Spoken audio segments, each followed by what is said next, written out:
Fraser here with my sidekick. So if I do different things or flopping around in this video, you know why. So I have been seeing a lot of stuff online. A lot of different marketers, a lot of people talking about income, and I just wanted to talk about that for a second. Because in my case, you have the marketers saying, yeah, I grossed X amount of dollars that last year. I grossed this amount of dollars this year. I've grossed this amount of money in sales and whatever. So the thing is, not a lot of those marketers will tell you what it cost, and never mind if my thoughts are a little jumbled. I'm trying to watch him and do this video at the same time, or else I won't have a video out, and I'm a guy, so multitasking is not, my forte. But anyways, there's a lot of people, making different income claims and things like that, but they will never tell you, and I got to remember to look at the camera. They will never tell you how much they had to spend to get to that point. Like, so for example, in my case, I tell people, you get some profits and you always make sure you take, maybe 30% of those profits and roll them back into marketing. And so you can't just count all of that money. So say, for example, you make $1,000 a week. Okay, you made $1,000, but to keep more money coming in, you have to put money back into advertising to keep it flowing, to keep the machine on. That is what has helped me continuously build my business despite being super busy. So, and he's just hanging out looking at me, which is a good thing, because I had a little break here. And he also loves that plane. So they'll never tell you it costs a certain amount of money to maintain that level of income. So, I'll tell people, if you want to make $1,000 a week, shoot for making 1,500 a week. And actually shoot to double that, because you have taxes. That's another thing that people don't talk about. They say, yeah, you can make $2,000 a week with this system, but they won't share. You need to spend $300 a week in traffic. You need to set aside 25, 30% in taxes, depending. And then that remaining amount is what you have to keep your business going. So when people say, I gross X amount of dollars, it really doesn't mean anything. And another thing, a lot of people, and it's funny, a lot of people go from working $30,000 a year jobs to wanting Bentleys and Rolls Royces and things like that, when number one, they have never been inside a Bentley. Have you actually gone inside and sat inside a Bentley to see how it handles, to see if it's even comfortable, to see if you'll even like it? And people like these different status symbols, not because of, they want them, it's just because someone else has them. And so you really got to ask yourself what you're in this for. So for example, my case, today's Thursday. We're about to head out here, and Mr. Man's getting a little rambunctious down here. So it's Thursday, 9 a.m. approximately. I don't have a job. I don't have to go anywhere. I don't have to report to a boss. I don't have to put in for leave. I spent 12 years in the Marine Corps. My schedule is my own to spend with my kiddo. So it's not always necessarily, getting a car or status symbol. It's about a lifestyle. And, this is another thing that was big for me, because I always wanted to travel. And I still have the freedom to travel. Now, granted, I have to schedule it between, the wife and everything. So, I say, hey, I want to go here for this event, whatever, or I want to go there for that. We got to plan it out.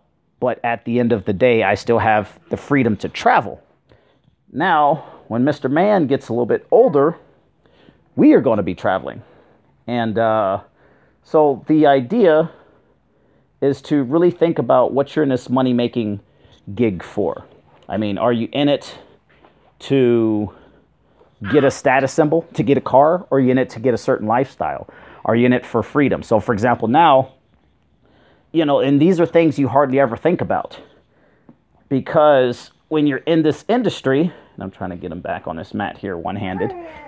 When you're in this industry, it's not about status symbols or Rolls Royces. People get in this industry because usually they've gone through a major traumatic life change. They've gone through that major traumatic life change. You know, in my case, it was a divorce, getting out of the military, wanting control over my own life. Other people, you know, they'll tell me, hey, they're in debt. They just got divorced. They're back due child support. In my case, I was 93 grand in the hole in child support. And those were the reasons why I got into this industry. And now after I got my own time freedom, my goals are basically to maintain my lifestyle. You know, I don't have the Bentley. I got a 2005 Chevy Avalanche that still runs. You know, I have my own schedule. I don't have to go anywhere. You know, if I want to go to a networking event, I'll go to a networking event. I have the freedom to do so. I have the means to do so. You know, most unexpected financial things that come up can usually handle them pretty easy without any stress. And that is so much more than having, you know, a $1,500 car payment on some status symbol. You see what I'm saying? So I guess the point is that not everybody wants a Bentley. You know, not everyone needs a Bentley. Not everyone even knows why they even want a Bentley. You know, I'm just using that as an example. But the thing is, it's about the lifestyle and freedom to do stuff. Well, what kind of stuff, Rob? Well, if you're working, that job dominates your life. If you're working 40 hours a week, that job is dominating your time. You don't have time to think. You don't have time to even rest. You know, you get back home from work each day, and the only thing you do is recover for the next day, 5-6 days a week. In my case, I was stuffing vending machines for Canteen San Diego. 5 days a week, I'd walk in to the office at 3:30 a.m., and I would get home at least 4:35 p.m., and that was before I had a vehicle. Luckily, the office is about 1.5 miles away from the house. So to go from that to having freedom now to basically hang out with my kiddo, travel around when I want to, that's more important than any status symbol. So, and that also gives me time to think about what contribution I really want to have for the world. So for example, I'm in the process of writing a book. If I was working a job, I would hardly have any time to do that. Now that I get time freedom, well, mostly time freedom. I mean, because this little guy obviously is keeping me pretty dang busy. But you get my point. I have the freedom to pursue writing or, you know, poetry or just different things I've always wanted to do, but just never had the time to do so. So those are the reasons why, you know, got into this industry. Not to get a car, not to get a special status symbol, anything like that. So, as you can see, everything's kind of strewn about all over the place. Mr. Man's getting a little antsy here. He likes dolphins. He likes dolphins and planes. I think he was a diver and a pilot in a past life. I don't know. But any which ways, we're going to be heading out here. Questions, comments, concerns, leave them below the video. If you got anything out of it, if you thought this was a waste of 8 going on 9 minutes, let me know. But the point is, know why you're getting in the industry of working from home. It's not for a stupid car. I can tell you that. If you've never even seen a Bentley, then how do you even know you want one? You know what I'm saying? A lot of people just want to make a few extra $100 a week so they can create a little less stress in their life. And that's ultimately that feeling of financial security, of less financial pressure and stress. That is ultimately it, because that's the only reason why we drag ourselves to work. We do different things for money. You know, and I remember one time I was working security, and I was working a Charger game, or no, it was some poinsettia ball or something like that at Qualcomm Stadium. I was standing out in the rain for like, you know, at least 8 hours. The game, you know, football games take a while, halftime, all that kind of stuff. And at the end of the game, a guy walked up to me, drunk, and he flipped me off. And I'm like, you know, at that point I lost it. I actually grabbed his wrist and put him in a wrist lock. Typical Marine Corps martial art training thing. But I put him in a wrist lock, and by that time, the other security guards came and carted him off. I was 100% in the wrong, but luckily, the other security guards recognized what was happening.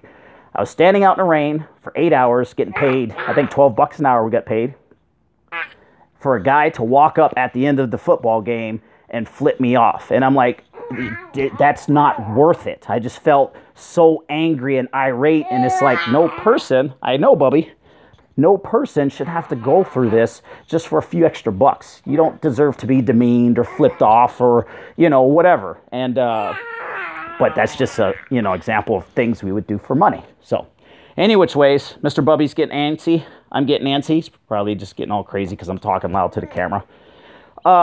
So, questions, comments, concerns, leave them under the video. Subscribe. We're about to head out for today. We'll see you in the next one.